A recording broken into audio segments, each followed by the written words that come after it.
നമസ്കാരം, Tirurangadi today news അപ്ഡേറ്റ്സിലേക്ക് സ്വാഗതം. പതിറ്റാണ്ടുകളായി ചെമ്മാട് പട്ടണത്തിൽ സ്വർണ്ണ വ്യാപാര രംഗത്ത് വിശ്വാസം കാത്തുസൂക്ഷിച്ച് പുതിയ കാലത്തിന്റെ പരിഷ്കാര പ്രൗഢിയോടെ സ്വർണ്ണ തിളക്കത്തിൽ Aamiya golden diamonds, bypass road, Chemmad. പരപ്പനങ്ങാടിയിൽ +1 അഡ്മിഷന് കാത്തിരുന്ന വിദ്യാർത്ഥിനി ആത്മഹത്യ ചെയ്ത സംഭവത്തിൽ പ്രതിഷേധിച്ച KSU MSF പ്രവർത്തകർ DU ഓഫീസ് മാർച്ച് നടത്തി. ഇന്നലെ പരപ്പനങ്ങാടി പുത്തരിക്കലിലെ പുതിയൻ്റെകത്ത് മുഹമ്മദ് ബഷീറിൻ്റെയും റാബിയയുടെയും മകളായ ഹാദി റുഷ്ദ വീട്ടിനുള്ളിൽ തൂങ്ങി മരിച്ചിരുന്നു. +1 അലോട്ട്മെൻറ്റിൽ സീറ്റ് ലഭിക്കാത്തതിനെ തുടർന്നുണ്ടായ മനോവിഷമത്തിലാണ് കുട്ടി മരിക്കാനിടയായതെന്ന് കുട്ടിയുടെ ബന്ധുക്കൾ പറഞ്ഞിരുന്നു. ജില്ലയിലെ ആയിരക്കണക്കിന് വിദ്യാർത്ഥികളുടെ ജീവിതത്തെ ഇല്ലാതാക്കുന്ന സർക്കാർ നയത്തിനെതിരെയാണ് പ്രതിപക്ഷ വിദ്യാർത്ഥി സംഘടനകൾ പരപ്പനങ്ങാടി വിദ്യാഭ്യാസ ഓഫീസിലേക്ക് ഇന്ന് വൈകിട്ട് 3 മണിയോടെ മാർച്ചുമായി ഇരച്ചെത്തുകയായിരുന്നു.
ആദ്യം KSU പ്രവർത്തകരാണ് മാർച്ചുമായി പരപ്പനങ്ങാടി വിദ്യാഭ്യാസ ഓഫീസിലേക്ക് എത്തിയത്.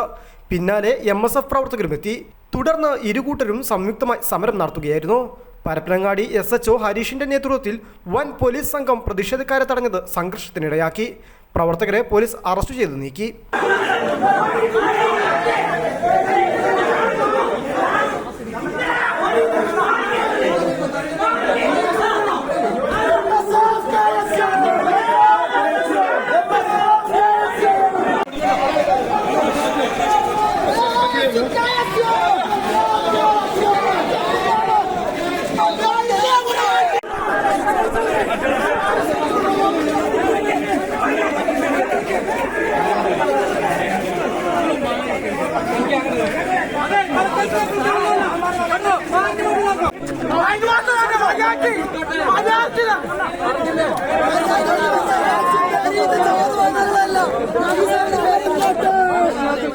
മലപ്പുറം ജില്ലയിലെ +2 സീറ്റ് നിഷേധത്തിലൂടെ കുട്ടികളെ കൊലയ്ക്ക് കൊടുക്കുവാനുള്ള പിണറായി സർക്കാരിന്റെ നയം വൻ പ്രത്യാഘാതം സൃഷ്ടിക്കുമെന്ന് സമരം ഉദ്ഘാടനം ചെയ്ത യൂത്ത് കോൺഗ്രസ് ജില്ലാ പ്രസിഡന്റ് ഹാരിസ് മുതൂർ പറഞ്ഞു.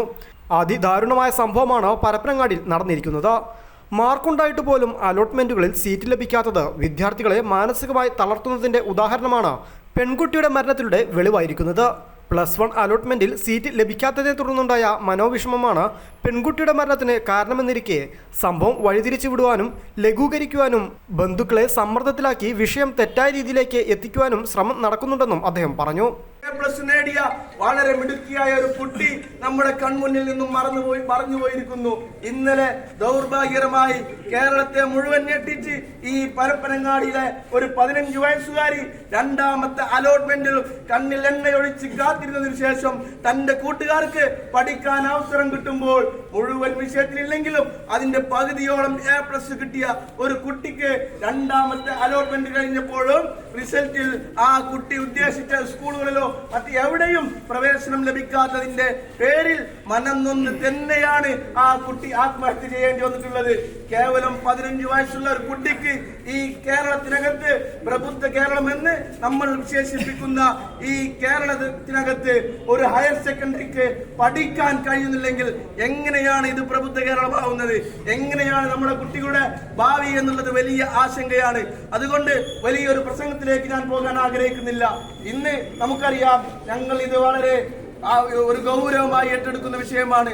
ഞങ്ങൾ ഈ സമരത്തിന് നിർബന്ധിതരായതാണ്. പ്രിയപ്പെട്ടവർ മനസ്സിലാക്കണം, ഈ സമയവും മോർച്ചറിയിൽ പോസ്റ്റ്മോർട്ടം കഴിഞ്ഞ് ആ കുട്ടി ഈ വീട്ടിലേക്ക് എത്തിയിട്ടില്ല. ആ കുട്ടിയുടെ അന്ത്യോപചാര ചടങ്ങുകൾ കഴിഞ്ഞിട്ടില്ല. അതിനു മുന്നേ യൂത്ത് ലീഗിന്റെയും അല്ലെങ്കിൽ MSF, KSU, യൂത്ത് കോൺഗ്രസിന്റെയും വളരെ അടുത്തുള്ള ഈ പ്രിയപ്പെട്ടവർ ഇതുപോലെ ഒരു സമരവുമായി ഇവിടേക്ക് കടന്നു വരേണ്ട സാഹചര്യം നിങ്ങൾ മനസ്സിലാക്കുക. വിഷയം ബന്ധപ്പെട്ടപ്പോൾ മന്ത്രിസഭ അതിന് അനുവാദം നൽകാതെ വിദ്യാഭ്യാസ വകുപ്പ് മന്ത്രിയായ ശിവൻകുട്ടി പറഞ്ഞത് കുട്ടികൾ വേണമെങ്കിൽ ITIയിൽ പഠിച്ചോട്ടെ, കുട്ടികൾ വേണമെങ്കിൽ പോളിടെക്നിക്കിൽ പഠിച്ചോട്ടെ എന്നുള്ളതാണ്. നമുക്കറിയാം, ആയിരക്കണക്കിന് കോടി രൂപ ചെലവാക്കി ഈ ഗവൺമെന്റ് ഒരു നവകേരള യാത്ര നടത്തി. മാത്രമല്ല 1000-ലധികം ബാറുകൾ ഈ ഗവൺമെന്റ് വന്ന് ഈ സംസ്ഥാനത്ത് ഓപ്പൺ ചെയ്തു കൊടുത്തു. ലോക കേരള സഭ എന്ന് പറഞ്ഞ് യാതൊരു ഗുണവുമില്ലാത്ത ഒരു പരിപാടിക്ക് വേണ്ടി ആയിരക്കണക്കിന് കോടികൾ ഈ ഗവൺമെന്റ് ചെലവഴിക്കുന്നു. ചൊവ്വാഴ്ച വൈകുന്നേരം 5 മണിയോടെയാണ് പരപ്പനങ്ങാടി പുത്തരിക്കലിലെ പുതിയൻ്റകത്ത് മുഹമ്മദ് ബഷീറിന്റെയും റാബിയുടെയും മകളായ ഹാദി റുഷ്ദയെ വീട്ടിനുള്ളിൽ മരിച്ച നിലയിൽ കണ്ടെത്തിയത്. മുകൾ നിലയിലെ ബെഡ്റൂമിൽ ജനൽ കമ്പിൽ ഷാൾ ഉപയോഗിച്ച് തൂങ്ങിയ നിലയിലായിരുന്നു. സംഭവം ശ്രദ്ധയിൽപ്പെട്ട ബന്ധുക്കൾ ഉടനെ ആശുപത്രിയിലെത്തിച്ചെങ്കിലും ജീവൻ രക്ഷിക്കാനായില്ല. +1 സീറ്റിനായുള്ള 2 അലോട്ട്മെന്റിലും സീറ്റ് ലഭിക്കാത്തതിലും ഒപ്പമുള്ള വിദ്യാർത്ഥികൾക്കടക്കം അലോട്ട്മെന്റിൽ സീറ്റ് ലഭിച്ചതിനെ തുടർന്ന് കുട്ടിക്ക് വിഷമം ഉണ്ടായിരുന്നതായി ബന്ധുക്കൾ പറഞ്ഞിരുന്നു. News bureau, Tirurangadi.